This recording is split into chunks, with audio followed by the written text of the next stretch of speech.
police use an ankle monitor to track down a suspected killer. They say at one point the investigation hit a snag, and police say that they originally could not access the ankle monitor's data. But as Andres Fuentes reports, the owner of the monitoring company says, Andres, that issue could have been avoided. All right, a local ankle monitoring company says that, this is the second time this month where NOPD didn't use his public free database to help find a person that they were searching for. The NOPD says suspected killer Jerroy Johnson was arrested on Thursday in Slidell. Police say he gunned down JPSO corrections officer Ashley Aples on June 22nd near the corner of Morrison Road and Townsend Place.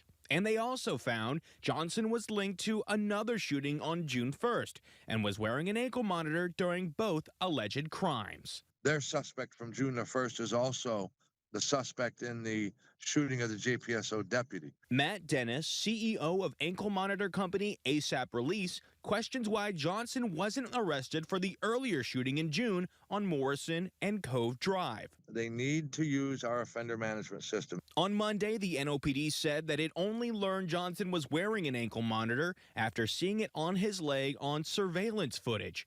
Police say they tried to look Johnson up after the second shooting, which claimed April's life, but say they found no results.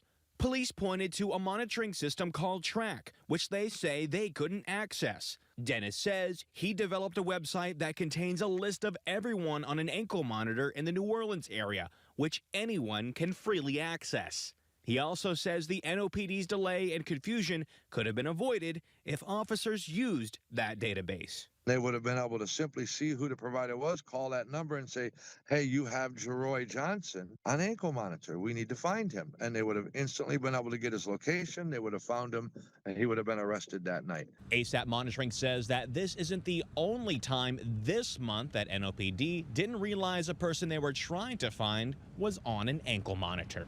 Fox 8 did a story about a gentleman that was put wanted on Facebook by NOPD. He was wanted for a stalking. And that was an important issue because that person was in our program. Dennis is talking about Dustin Evans, whom the NOPD asked the public's help to track down, only for Dennis to say Evans had an ankle monitor for a stalking charge and was in the hospital at the time.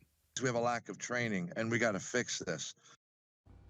And Dennis says that he will be training NOPD officers next week on those database resources. Meanwhile, family members say that there will be a public vigil for Ashley Aples this Wednesday at the Mardi Gras Fountain on the lakefront, all starting at 6:30 in the evening.